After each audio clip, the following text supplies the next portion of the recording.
Scott, is Maurice practicing this spring? Yeah, Maurice will be a limited participant in practice this spring. I guess I'll cover that topic first. Yeah, I'm troubled anytime anybody that's involved with our team conducts themselves in a way that sheds a negative light on our team or our university. Um, we we take that seriously. Our players, everybody involved in our program, needs to understand that they don't just represent themselves; they represent our team and the University of Nebraska, the athletic department, and the whole state. Um, that's a lot of responsibility, but there's a lot of benefit that come along with being a player at the University of Nebraska too. And disappointed um, anytime there's a negative light shown on any pieces of our university or athletic department. In regards to Maurice, uh, specifically, we hope we gain a lot more clarity on the matter real soon. To my knowledge, that process is moving along. Um,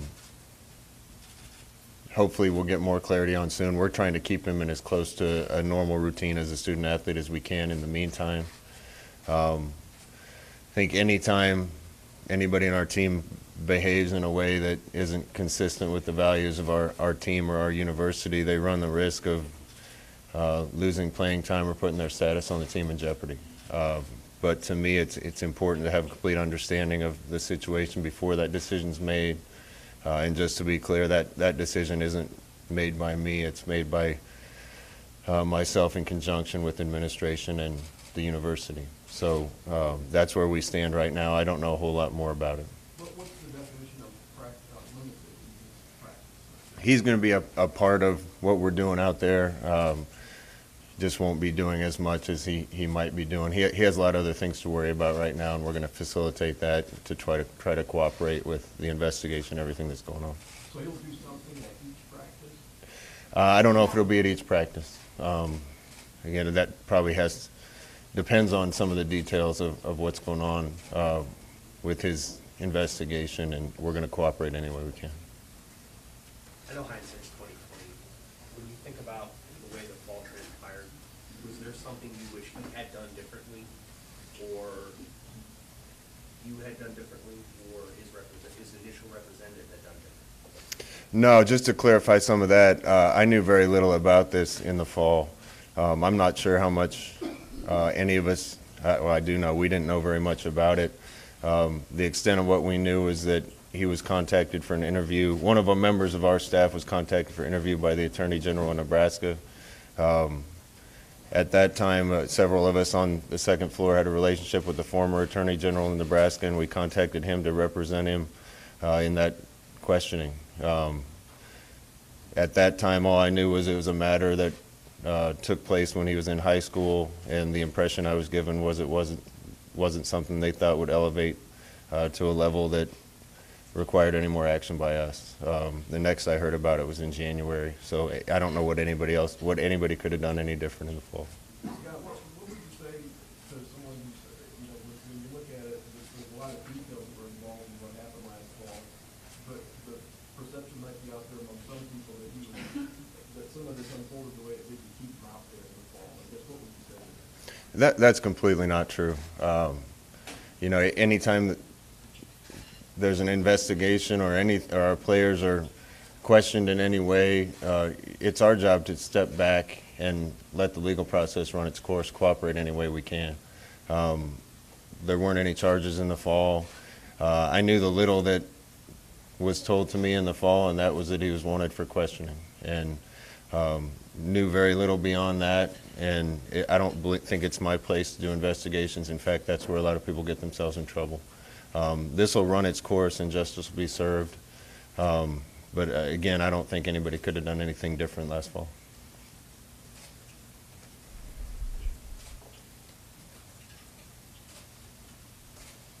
On the football part of it, what's the biggest difference you see when you stepped out there Monday for the first spring practice when you compare it to a year ago at this time? Yeah, compared to last year, the two things that stood out to me, practice one, was number one, the guys knew where to go. We weren't teaching everything for the very first time, and we weren't teaching guys where to line up in drills, where to line up in stretch, how we want them to be dressed, what the names of the plays were, what the signals were. It kind of took off from a point that looked a lot like the end of fall camp last year from that standpoint, with guys having a familiarity with what we're doing and our processes. The second big difference is just the strength and conditioning levels of our team. Zach Duvall and his staff are the best in the country.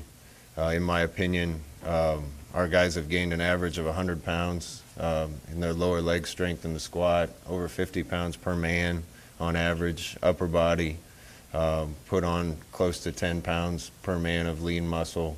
They're in better shape. They can run longer. They can practice like we want them to practice a lot more efficiently.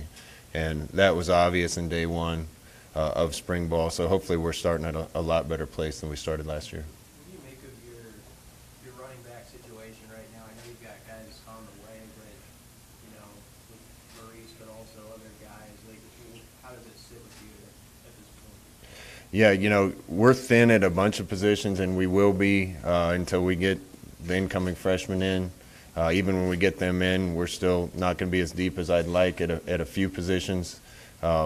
Said this all along that I don't think there was a quick fix that at every spot or at every area of need that we can address in one recruiting cycle or even two. It's a process, but we're in a lot better place. A running back specifically, you know, with Maurice being limited, Jalen Bradley's on scholarship, Wyatt Mazur was a walk-on that we put on scholarship, and the rest of the guys out there are walk-ons. So we're not very deep at that spot in spring. The guys that we have did a great job in day one, and we are hopeful we'll add to that depth come fall with the incoming guys. Will Miles Jones and Wandell Robinson, will they do much running back, or will they be more receiver-based this spring? I think Miles and Wandell both be primarily receivers. That being said, both of them took some reps at running back yesterday. Those are the kind of guys that we expect to be able to play multiple positions, slot, hopefully outside receiver, and some in the backfield too. I thought both guys had a really good day one. Scott, can you talk about your new assistant coach and why you hired him? Tony's a great addition. We were sad to lose Coach Dawson.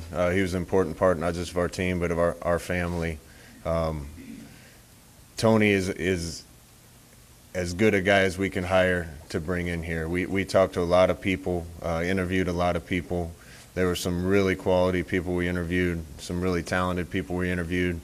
We just felt like Tony was the best fit. The two things I was looking for more than anything were a good technician that was going to get his position group playing with technique and playing hard. So good technician, and number two, just a good man that fits in with our staff. We got a lot of high character guys on our coaching staff, and I think Tony fits in from that standpoint really well. Just what a couple of guys said about they had turned in their phones during team meetings. Just what's behind that decision, and do you think that will maybe lead to more attentiveness? No, we're not going to be a police state around here where guys can't have phones and can't have social media and those types of things unless it becomes an issue in the meeting. If they're getting phone calls in meetings or staring at their phone in the meeting, we want them dialed in. So I wouldn't read too much into that. We haven't had a problem with that. But particularly a couple guys' meetings and maybe special team and team, if the phone goes off or they're talking to their mom during the meeting, we're going to address it. Scott, how do you look at the safety spot? You had 3 seniors who departed. What do you make of that crop that you have there? I think Cam Taylor mentioned he was working at both corner and safety to start. Yeah. Again, with guys graduating, there's depth issues at certain spots. That being said, I think the DB group has come a long way from when we first got to Nebraska. We got some guys coming back with a bunch of experience in the secondary. I think we got multiple people in the secondary that can play more than one spot. Cam Jones, Cam Taylor. I think Lamar could potentially play more than one spot. DCAP if we needed him to. I think we have a lot of flexibility at that spot, and our depth in the secondary is pretty good considering the number of guys we lost. So I was really pleased with where the defensive backs picked up, and again, we're adding a bunch of guys come fall at that position that should make the depth even better. Scott, how do you want to see Adrian number one thing Adrian's got to do is be the leader of the team. He's gonna be, whether he wants to or not, just because of the position he plays and how well he played last year. He can't back into that. He's got to take it on, accept it, and embrace it. He's naturally going to be one of our leaders, but I want to see it go beyond that. I want to see him be the guy that's setting the tone for the entire offense and the entire team. His play on the field is going to take care of itself. It's hard to be a real leader as a true freshman, but it's time for him to step into that role. In what ways have you kind of exhorted him or talked to him about things he can do to become a leader? Didn't just talk to him. I pulled a group in the other day of some of the guys that naturally should fall into leadership roles, some guys that we're going to lean on to be the voices in the locker room, to make sure everybody's adhering to the standards that we expect. D-Jax has done a great job of that. I think the Twins have to step up. D-Cap and Lamar, Mo Berry, Matt Farniok, Bo Wilson, Jack Stoll. There's a bunch, and I'm leaving some out, but there's a bunch of guys that need to take that next step. We're going to work with them to make sure they understand the responsibilities that come along with that. Any team's stronger when the voices in the locker room are the loudest voices, and problems get fixed in the locker room. I don't ever want to run a top-down program where I'm micromanaging and running everything and fixing every little problem. The more problems that can get fixed before they even get to the coaching staff, the better team we'll have. And that responsibility falls on a lot of those guys. Do you specifically mentor them yourself, or do you bring other guys in, or like who are the people that sort of mentor them and become good? They get mentored all the time. From me, from the rest of the coaching staff, from guest speakers that we have come in. There's a lot of people that we want to have spend time with our entire team, but specifically our leaders. And making it clear to them what the expectations are is important. I think also giving them the ability to do it. A lot of coaches won't back off and let a player run something, be responsible for something, or take ownership of something. And I'm going to be quick to give guys ownership of things and let them blossom and see where they're going to take it. A lot of people have good ideas. We have a lot of good players and a lot of good people that are going to be in positions to be those leaders, and I need to empower them to do it. Coach, are you curious? I'm curious, Coach. Are you open to having underclassmen captains this year? I know it's kind of a smaller senior group. I mean, you looked into that. I know that Coach Osborne, you played, it was only seniors, Coach Soul, the only seniors. But have you looked at maybe underclassmen this year with the kind of guys you have in the program? Yeah, I don't care where the leadership comes from.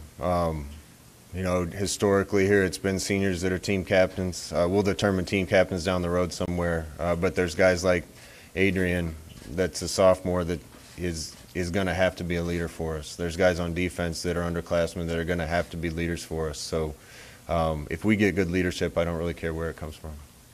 Coach, you mentioned Mo Berry. Inside linebacking core has got to develop. You got Nick on campus. How's the linebacking core moving along as spring progresses? It'll have to be important.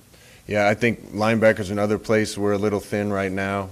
We got several guys coming in the fall that hopefully add to that. Mo Berry's got to be the ringleader for us. Expecting good things out of Colin Miller. He had a good first day. Will Honus is going to be limited because of his injury from last year. And then, frankly, we got a lot of young guys. And it's going to be great for us if Nick or some of the other young guys step up. But that's still a place where we don't have the type of depth that we hope we'll have down the road. So it's important for the guys getting reps to really come along from the top of that group to the bottom. And hopefully we'll land in a good place at the end of spring and even better place when we get more guys on campus. What about outside as well? Outside's kind of the same deal. You know, having Ace back and Ferg is a good start. JoJo had a good first day, playing more primarily outside backer for us yesterday. Need some more guys to step up at that position as well, and there's a bunch of guys that are going to get enough reps to show us what they can do. Really hopeful that we get some guys that kind of surprise us or make a big jump this spring. So JoJo's an outside linebacker. What do you guys like about him there? He's not necessarily the biggest guy, but he made some plays last year. Yeah, I think that was the key. When he got his chances, he made plays. And you can lead a horse to water, but you can't make them drink. We can put guys in position to make plays. At the end of the day, they got to make the play. And That was one of the bright spots about watching JoJo. Is when he came off the edge and wasn't blocked, we got sack fumbles. Saw him make a bunch of tackles. It showed up again yesterday. When he gets chances to make plays, he makes them, and I think he'll be versatile enough that he can play some safety for us. But right now, we need him a little more at outside linebacker. So who you have at safety? A bunch of guys. Yeah. I know it's only one day in, but the Black Spectre posse, you brought them up. How good is it to get those guys? You mentioned Cam Jones, but get those guys off the wall, get them out of the Black Spectres, get them on the field, and get them going. Yeah, there's some that are in our full go now. There's some that might be in those sleeveless black hoodies. They're part way back, but they're not all the way back. Cam Jones was a bright spot yesterday. I thought he started to show us some of the things that we saw on tape when we were recruiting him. Tate Wilderman is back in a limited capacity and looking really good. Casey Rogers was back yesterday. CJ's not going to be back yet. Will Honus is back in a limited capacity. We had a bunch of guys on the wall last year. There's still a few that are going to be limited in spring, but we're not missing very many. And it's every coach's hope that we finish spring the same way. Scott, how do you see the backup at quarterback, that competition going this spring? Yeah, I feel a lot better about the quarterback position and our depth there than I did all of last year. Obviously, we have an established guy now with Adrian. Noah Vedro is going to be eligible from day one. Had a good first day. Bunchy has continued to improve. Had a good first day. Luke McCaffrey really surprised me yesterday. I think he had about as good a first day as a guy could have. That's probably a credit to how hard he worked when he came in to know what he was doing. You're never going to be perfect when you're going through your first few practices, and we try to tell our guys not to expect to be perfect, but I was impressed by him. And then Matt Masker did some good things yesterday too. So we have a lot more depth at that position. I feel a lot more comfortable where we are right now than last fall. As you said to know Adrian, what's his leadership style? And as that's come out more and as he's grown, how would you describe his leadership style? Well, Adrian's the type of kid that's always going to do things the right way. You don't have to worry about his work ethic, his attention to detail. As a leader, you got to start bringing people along with you. And I think he started to do that as the year went along last year. But we need more of that. We need him to hold other people accountable if they're not doing the right things. He's got the type of personality that people gravitate toward. So I think even when he gets on people are going to accept it and embrace any kind of coaching or leadership that he gives. I want him to worry about accomplishing the mission and winning games, and I want him to worry about taking care of his teammates. But usually as a leader, if you start out by bringing one person along with you, then two, pretty soon you're leading a bigger group. And I'm starting to see that from Adrian, but we need to fast track that. Coach, how's Cameron Jurgens going to have to transition to center, and is he full go, and he can be kind of tricky, and you have to sort of watch it? Yeah, he's not 100% healthy yet, but he was a participant in practice yesterday. Did a great job in the weight room, gaining weight. He looks great. I wouldn't say he's quite full speed yet, but he's getting reps. Did a great job yesterday. Thought Will Farniak did a great job yesterday too. We're going to be young at center and really young on offense, but center and one of the guards are going to be new players, and I was really impressed with Hickson and Farniak and some others. Cam Jurgens is a guy with a ton of talent. We're going to take it as slow with him as we need to make sure that he's healthy going forward. Hey, Coach, real quickly circling back to Adrian, how much of your own personal experience as quarterback of Nebraska can you translate or kind of speak to with Adrian? Yeah, as far as stuff on the field with Adrian, he's got a great, not just good, but a great quarterback coach working with him. And some of the detail that he gets from Mario, I wouldn't be able to coach. Some of the off-the-field stuff and what it means to be a quarterback at the University of Nebraska, very few people kind of know that and understand it. I understand it. There's a lot of great things that come along with that. There's some annoying things that come along with that. But I'm going to do everything I can to help Adrian navigate that. Coach, your wide receivers have to come along. You say you want multiple weapons on the field at once. That'd be tough for an offensive coordinator and a wide receivers coach with that much attention to detail. How important is their development for you this year? It's important. losing Stanley Morgan is a big hit for us. Stanley was a great player around here for a long time. It was exciting to see him do what he did at the Combine. He's one of my favorite kids that I've coached, just from how he came to work and loved football. So we're going to miss Stan. It's great having JD back. He was should have been a 1,000-yard receiver for us last year as well. So it's a luxury to have a guy like that coming back. We got a ton of talent around JD, and I don't need those guys to be All-Americans overnight. I just want to see them improve. Woody and Mike, Andre Hunt, some of the young guys with Nance and Wandale. There's a lot of guys that I'm not even mentioning that I think have an opportunity to take the next step forward and be those guys for us. So that's one of the jobs that's wide open. Excited to watch guys compete for it, and if we get better as an entire group, I think we'll be a lot deeper at that position and hopefully better as a whole. Coach, you brought in, I think, 8 newcomers to the roster this spring. What does that do to the spring when you kind of bring it in? And you see more and more kids doing this every year, trying to graduate early to join you? Yeah, it's becoming more of a thing. If kids are like me, about this spring semester of my senior year, I was senioritis, ready to be done anyway. Maybe that's because I lived in a town of 1,300 people. I don't know. But, if kids want to play early in college, I think it gives them an advantage if they get accustomed to college, if they get on campus and they get the 15 practices this spring. Then you're not starting from square one come fall. You got some experience under your belt, and I think it gives you a better opportunity to compete for playing time early. There was more this year. I expect it to keep growing. But kids kind of have to have a plan for that, usually by their junior year at least of high schools, because they can start taking classes that are appropriate to make sure they graduate at semester. So I expect the number of kids doing that to probably grow. I know after signing day, you get to see engagements with Bill Moose. There's obviously been conversation last month about support with athletic programs. Thought I'd give you an opportunity to talk about what kind of support you've received from Bill and kind of the relationship you guys have built over the last 7 years. Yeah, I'm as big a Bill Moose fan as you'll find. It was important to me before I took this job to know that we had an athletic director here that was going to do everything possible to give the football program and every sports program on campus what they needed to be successful. Bill hasn't disappointed me. We don't ask for anything that's, I don't think, out of line, but when we do go ask Bill for something, he tries to find a way to get it done. He's been a great support and a great resource for me, and I probably wouldn't be here, possibly wouldn't be here if Bill Moose wasn't the AD. You mentioned Coach DeWitt's situation on the radio show last week. If he has to miss some time, how do you, fill that void during the spring? Well, first of all, our thoughts and prayers are with Javon. One of my first messages to my football team every spring and every fall is, boys, this is important, but football isn't life. There's more important things in life than football. Football is just what we love to do and do. Anytime a situation like this comes up, it kind of reinforces that.